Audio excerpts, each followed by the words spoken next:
Sorry, I just put my hands in the soil a bit and now I've got dirty nails. Needed to feel the soil a bit to just remind me of nature that never performs, and just to ground myself.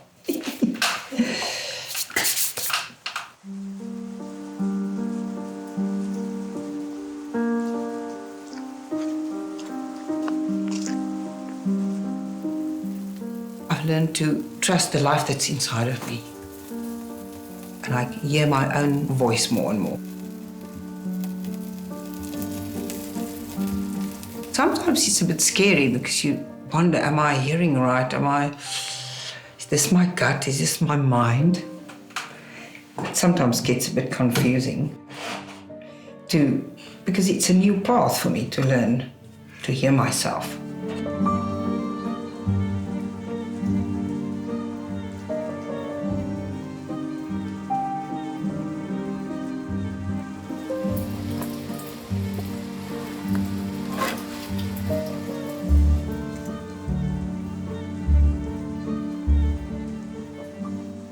I definitely have different sort of parts.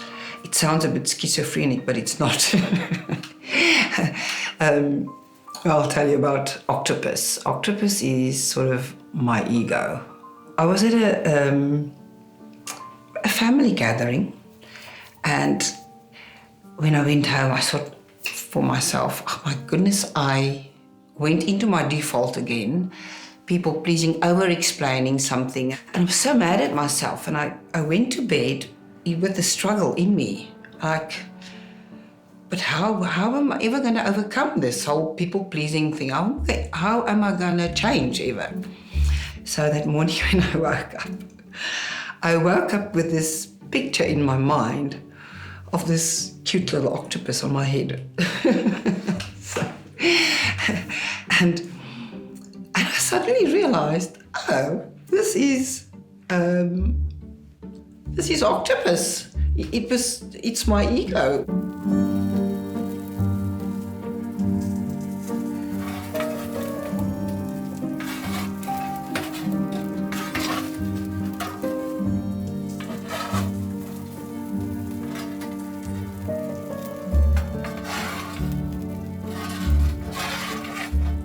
Octopus is not bad. Octopus is very cute and people-pleasing and nice, but I don't need Octopus anymore because I want to be my authentic self. I don't need to please and run around and do everything for everybody and say yes all the time.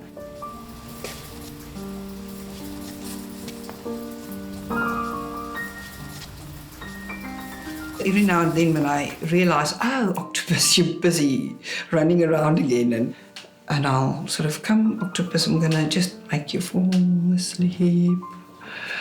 And so that Octopus can sort of forget to perform.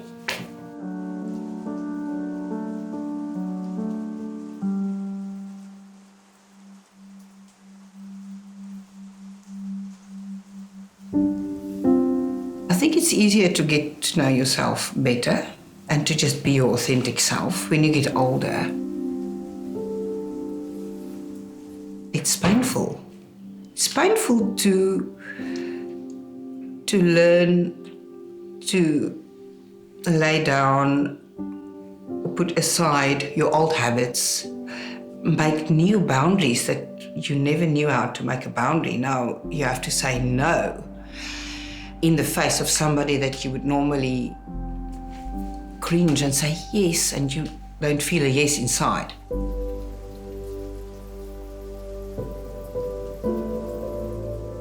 My friend wrote this beautiful poem about saying no, but out of your whole being, let it roar, like no. And that was always something that was very difficult for me to do.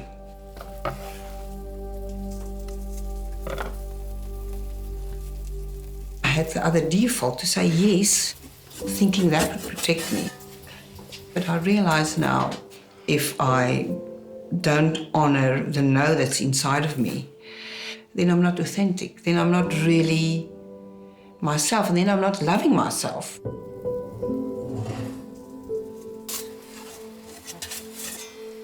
but also it comes at a cost. The cost of sometimes losing friends or people not thinking, oh, but she changed. She's not that likable person anymore because she doesn't run around and do everything for everybody anymore.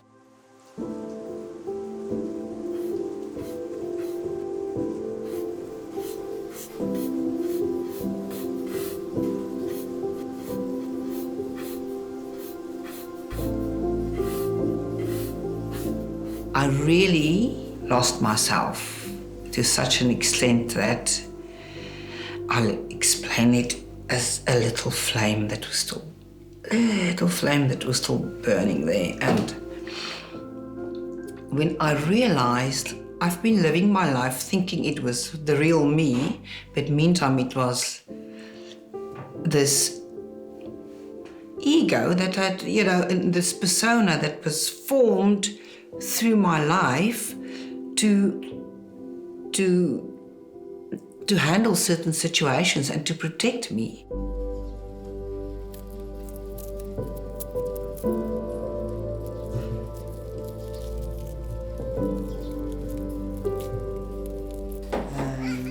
There's actually a scripture in the Bible about looking at the little flame until the morning. Oh no, I'm gonna cry.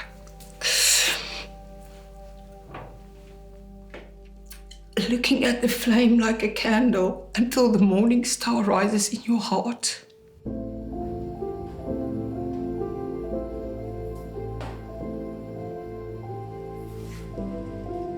It's like a stirring in my inside.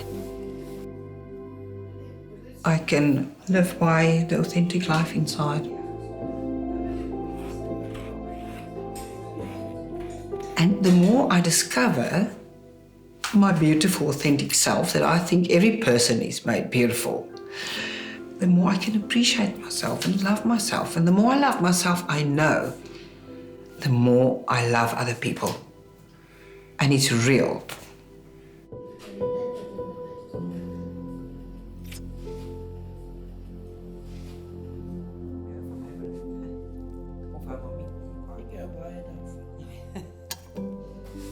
Mam zit dat voor jullie brood gewoon daar in huis. Ja, papi.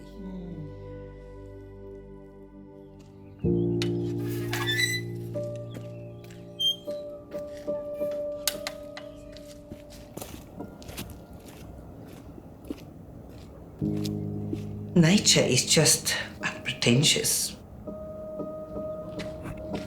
She doesn't put up a show. She doesn't perform. Sometimes it's hot and dry and it looks a bit dead. It's still the same life that's in there.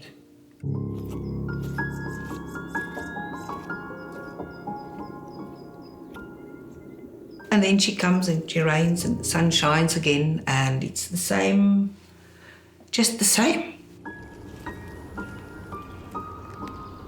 It's a bit beetle, slowly.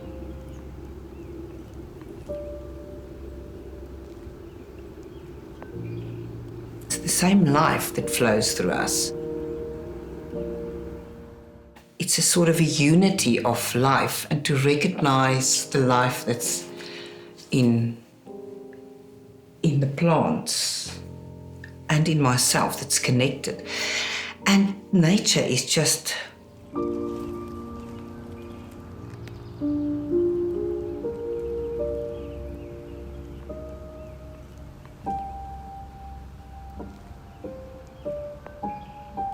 to be out in nature has got a new meaning for me.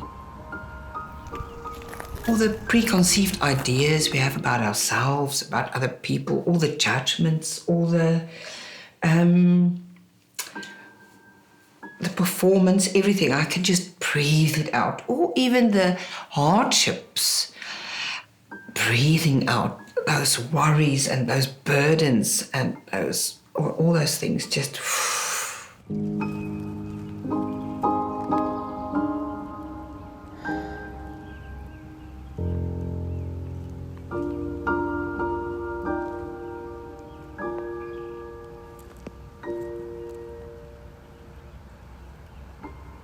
When I'm in nature, I don't have to perform. You can just feel the oneness of yourself with all of life without performing.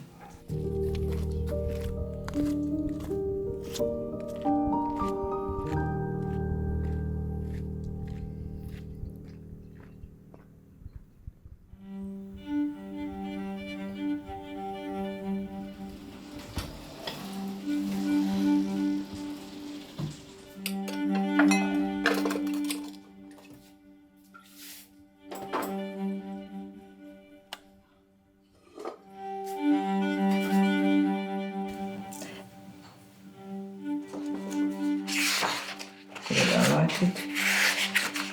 It's a poem from Thich Nhat Hanh. Call Me By My True Names, it's called. It makes me cry, even if I think of it. So, oh.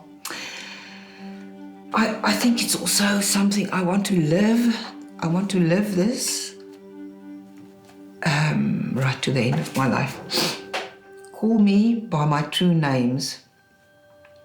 Don't say that I will depart tomorrow. Even today I am still arriving. Look deeply. Every second I am arriving. To be a bud on a spring branch, to be a tiny bird with still fragile wings, learning to sing in my new nest.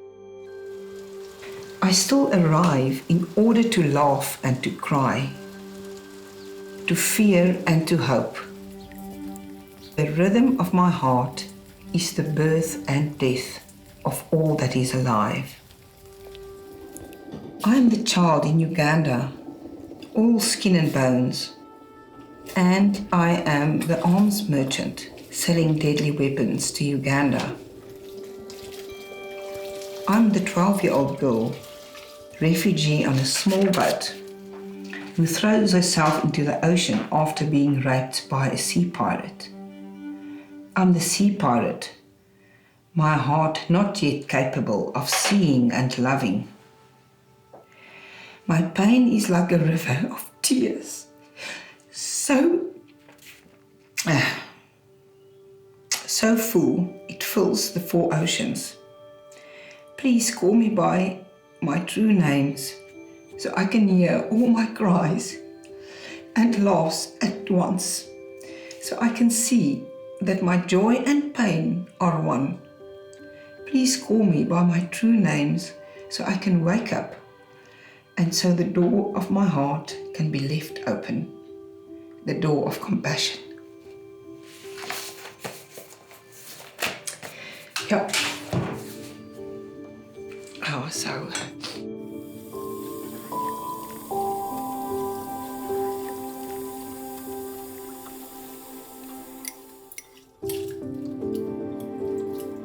Nobody is born thinking I'm gonna be horrible and evil. Traumas in all people's lives, in the pirate and in the little girl. This poem doesn't justify injustice, but to understand both parts, to understand the traumas, but to have compassion, to recognize the same life in each other.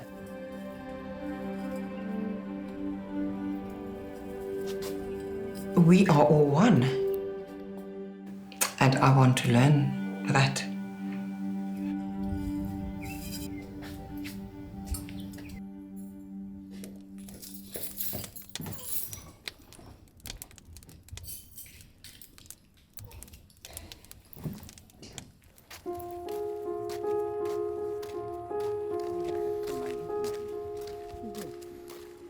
My mother was a very good mother.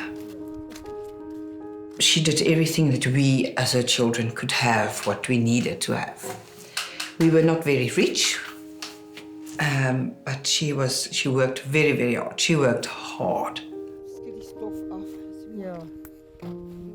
After my father passed away, I felt it. That was something I felt in my gut. That I knew I have to move back and come stay close to her. So I fetch her almost every day. And then we normally go for a walk in the afternoon. To see her body change and becoming more frail and more vulnerable, I think that's an absolute honor to see her change like that and to, getting older and older.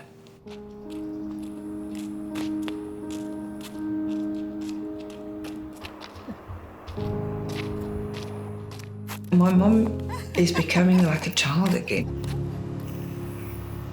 So we have to keep adapting, and our love needs to grow. Because I need to love another part of her that I've never seen. The moments have changed from conversations to, in a way, for me, just recognizing the life of my mother and the life that's still inside of her. Ja, mooi. Ja, wie heb ik de mond die zo hier ook bij mij.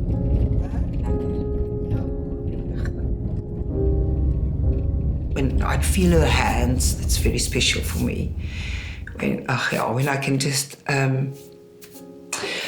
it's one thing I miss of my father is his hands, So when I take my mom's hand and I just feel it's such soft skin, and I realize what those hands have done, and she will often say, "Oh, it's really not pretty hands, lelijke hande," And I say, "No, don't say that, because those hands have." As a child, you know what your mother's hands have done for you.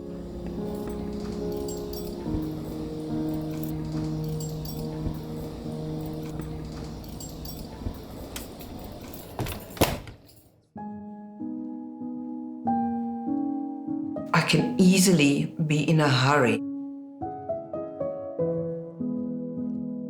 But I think I should every day just be quiet with her. As I take time with myself, to see myself, to recognize my authentic self, I want to recognize her authentic self.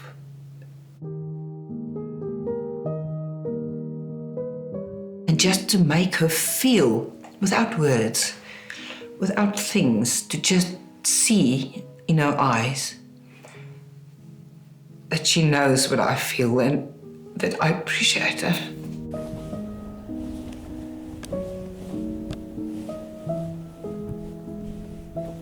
It's the life inside, the life behind the eyes.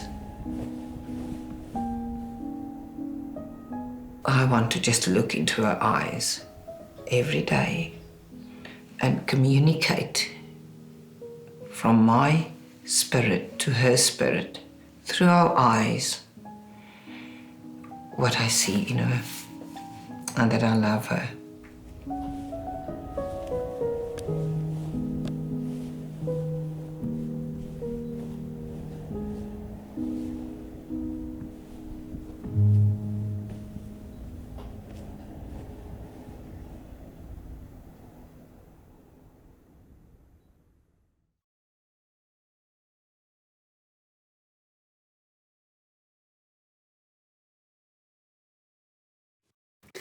Thanks for watching our film.